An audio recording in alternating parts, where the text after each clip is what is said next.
Hello guys! Ayan, magandang araw sa inyong lahat guys. Ayan.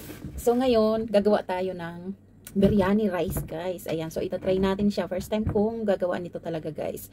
Ayan, so natikman ko kasi ito sa Turkey nung nag-travel kami ng Turkey. So ayan, nagustuhan ko siya. Ang sarap ng pagkaluto ng biryani nila doon guys. Kaya sabi ko, itatry ko siya talaga. One time, itatry ko talaga siya.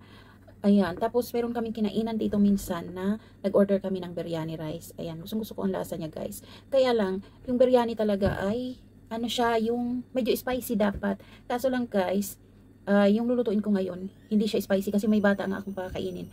So, tama-tama lang yung kanyang timplada. Ayan, merong mga nabibiling mga ready na guys. Yung ready to use na powder, yung biryani masala. Ayan, yun ang gagamitin natin. So, may makukuha kang spicy. Meron din namang hindi, guys. Pero usually, spicy yung mga ready-made na.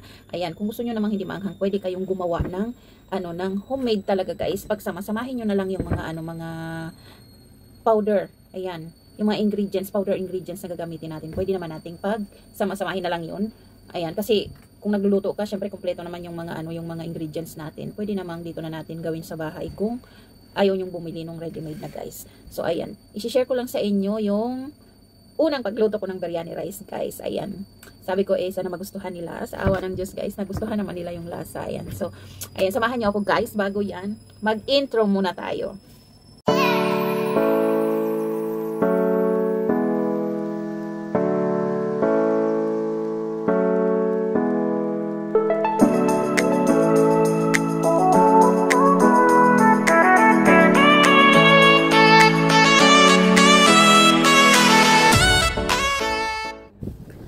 Ayan guys, umpisahan na natin. Lagyan natin ng oil yung ating paglulutuan guys. Ayan, syempre ilagay natin yung onion. Ayan, 3 pirasong onion siya guys. Ayan, big size. Ayan, marami po ang onion natin dahil ika-caramelize natin yan. Ayan, ihalo-halo muna natin kapag nag-caramel na yung kanyang kulay o nag-brown na yung kanyang kulay.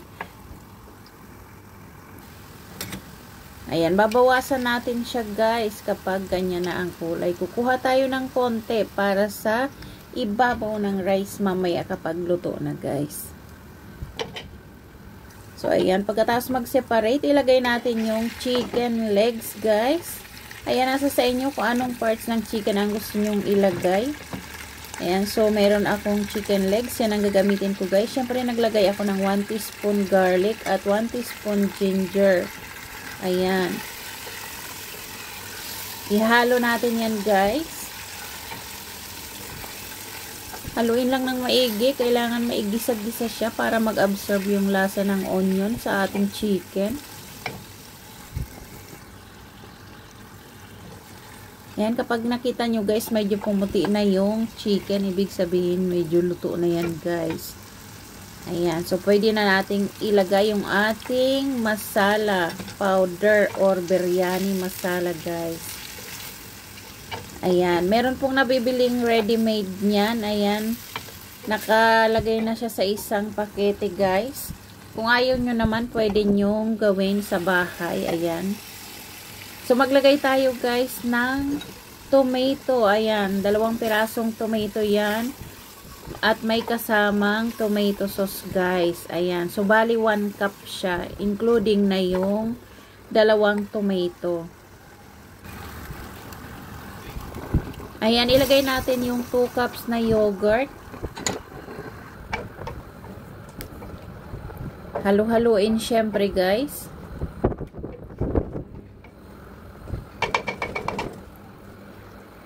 At syempre, ilagay natin yung ating chicken stock, guys. Ayan. Bali, 4½ cup yan, guys. Depende sa rice nyo. Ayan, so gagamit kasi tayo ng basmati, kaya 4½ yung nilagay ko. Every 1 glass or 1 cup of rice, 1½ cup of water. So, ayan, naglagay din ako, guys, ng chicken cubes. Maggi chicken cubes. Ayan, kung ayaw nyong maglagay, pwede naman. I-skip nyo na lang yan, guys. Optional lang naman yan. Total chicken naman yung halo natin. Ayan nga pala yung biryani masala na ginamit ko. At syempre, nag-add din ako ng salt, guys. Ayan, tansyahin nyo na lang, guys. At baka maalatan. Ayan, kapag medyo kumukulo-kulo na, syempre haluin natin.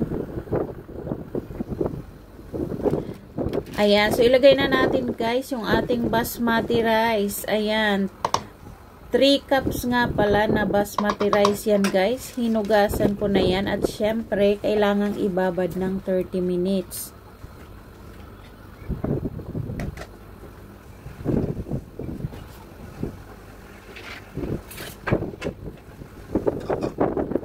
Ayan, so gumamit pala ako ng tinidor guys na panghalo dahil ayaw ko siya masyadong malamog yung rice para hindi madurog. So ayan, kumukulo na siya.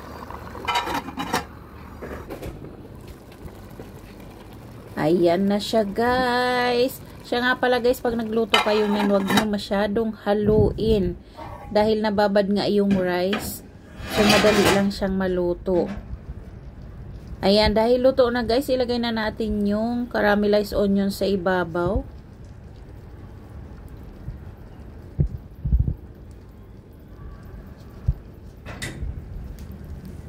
Ayan, syempre lagyan din natin ng coriander leaves guys. Ayan, fresh na coriander leaves.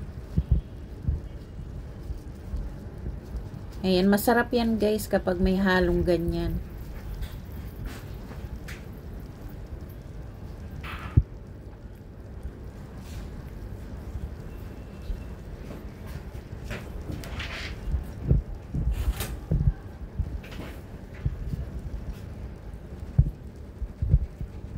Ayan, so gagamit uli ako ng tinidor guys dahil ayaw ko nga na madurog siya.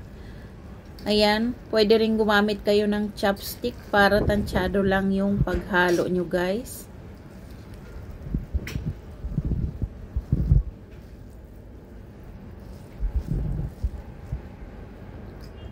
Ayan, so hindi nadurog ang ating biryani rice guys. Hayaan muna natin siyang makasingaw dahil sobrang init pa.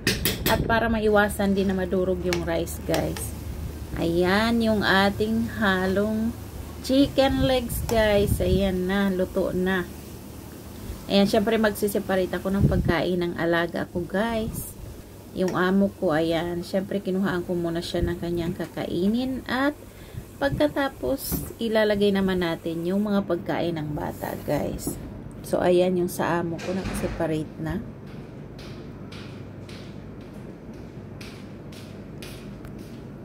Ayan, itry nyo guys. Masarap ang biryani.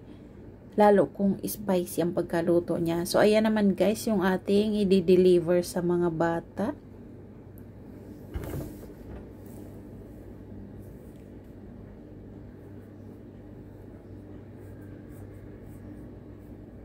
Ayan nga pala guys. Kahit may ano siya, may kasama ng chicken. Yung tights guys, niluto ko siya ng separate. Ayan, ito yung tights. So, titimplahan natin yan. Yan ang ipapartner ko guys sa biryani.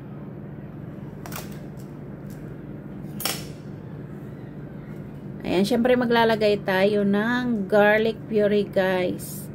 Ayan, kung gusto nyong gumamit nung tinadtad lang, pwede naman.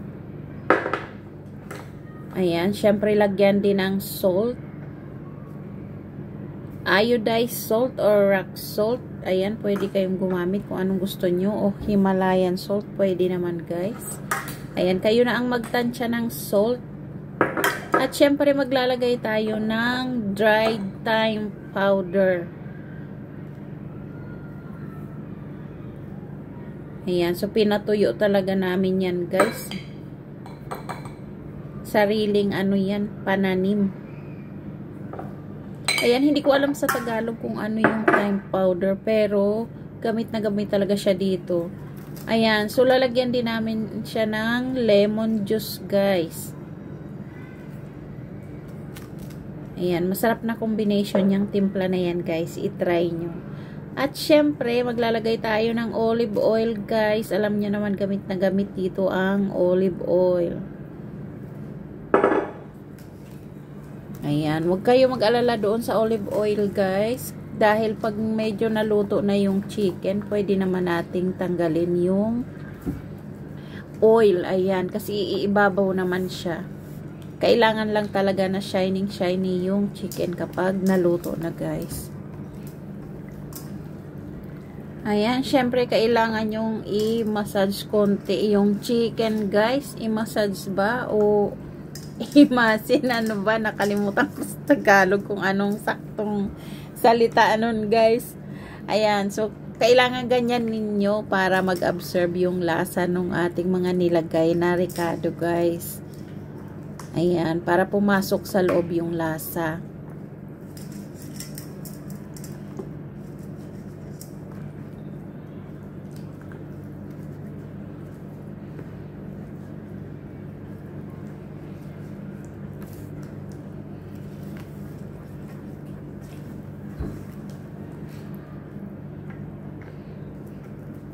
So, ayan, after nyan, guys, ilagay na natin sa oven.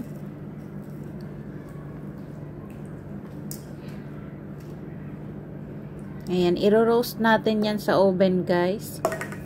Hanggang sa mag-brown yung kulay ng chicken.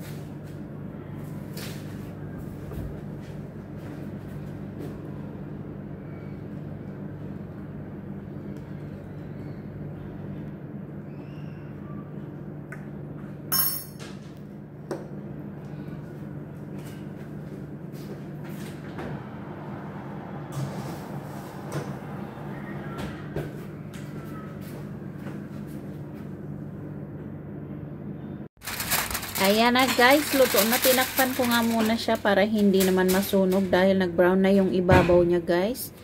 Ayan, kailangan takpan nyo muna siya para hindi tumigas yung chicken. Kasi ang chicken, guys, kapag lumalamig, tumitigas yung laman niya. So, ayan na ang itsura niya, guys, kapag naluto na lahat. Ayan, so paibabaw lang natin yung chicken kapag isi-serve na natin, guys.